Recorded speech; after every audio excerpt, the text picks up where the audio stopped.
ತಮಿಳುನಾಡಿನ ಮುಖ್ಯಮಂತ್ರಿಯಾಗಿ ದಳಪತಿ ವಿಜಯ್ ಪದಗ್ರಹಣ ಮಾಡಿದ್ದಾಯಿತು. ಇದೀಗ ರಾಜಕೀಯದಲ್ಲಿ ವಿಜಯ್ ಪರ್ವ ಶುರುವಾಗಿದೆ.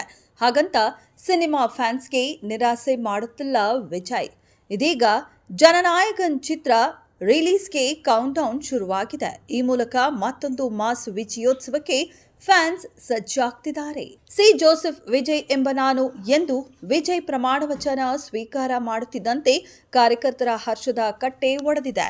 ಸಿನಿಮಾ ಸ್ಟೈಲ್ ಅನ್ನ ನಿಜ ಮಾಡಿದ ವಿಜಯ್ ಮೇಲೆ ಭರವಸೆಯ ಮಹಾಪೂರವೇ ಇದೆ. ಸದ್ಯಕ್ಕೆ ಇಡೀ ದೇಶ ವಿಜಯ್ ಆಳ್ವಿಕೆ ನೋಡಲು ಕಾದಿದೆ. ರಾಜಕೀಯದ ಯುಗಾರಂಭ ಶುರು ಮಾಡಿದ್ದಾರೆ ವಿಜಯ್. ಹೀಗಂತ ಡೈ ಹಾರ್ಡ್ ಸಿನಿಮಾ ಫ್ಯಾನ್ಸ್ ನಿರಾಸೆ ಆಗಬೇಕಿಲ್ಲ. ಶೀಘ್ರದಲ್ಲೇ ವಿಜಯ್ ಕಟ್ಟಕಡೆಯ ಚಿತ್ರ ಎಂದು ಘೋಷಿಸಿರುವ ಜನನಾಯಕನ್ ಚಿತ್ರ ರಿಲೀಸ್ ಆಗಲಿದೆ. ಪಕ್ಷ ಘೋಷಣೆ ಮಾಡಿ ರಾಜಕೀಯದಲ್ಲಿ ಸಕ್ರಿಯವಾಗಿದ್ದಾಗಲೇ ವಿಜಯ್ ಜನನಾಯಕನ್ ಚಿತ್ರ ಮಾಡಿದ್ರು.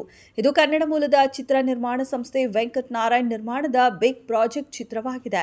ಕಳೆದ ಜನವರಿ 9ರಂದೇ ಚಿತ್ರ ತೆರೆ ಕಾಣಬೇಕಿತ್ತು. ಆದರೆ ಈ ಚಿತ್ರವು ಜನರ ಮೇಲೆ ಪ್ರಭಾವ ಬೀರಿ ವಿಜಯ್ಗೆ ಪ್ಲಸ್ ಆಗಬಹುದು ಅನ್ನೋ ಕಾರಣಕ್ಕೆ ಹಿಂದಿನ ಸರ್ಕಾರದ ಕೈವಾಡದಲ್ಲಿ ಸೆನ್ಸಾರ್ ಆಗದೇ ಉಳಿದಿತ್ತು. ಹಲವು ಬಾರಿ ಸೆನ್ಸಾರ್ ಮಂಡಳಿ ಕದ ತಟ್ಟಿದ್ರೂ ಕಾರಣಗಳನ್ನ ಕೊಟ್ಟು ಸೆನ್ಸಾರ್ ಮಂಡಳಿ ನಿರಾಕರಿಸಿತ್ತು. ಇದುವರೆಗೂ ಜನನಾಯಕನ್ ಸೆನ್ಸಾರ್ ಆಗಿಲ್ಲ. ಆದರೆ ಈಗ ವಿಜಯ್ ಸರ್ಕಾರವೇ ರಚನೆ ಆಗಿದೆ.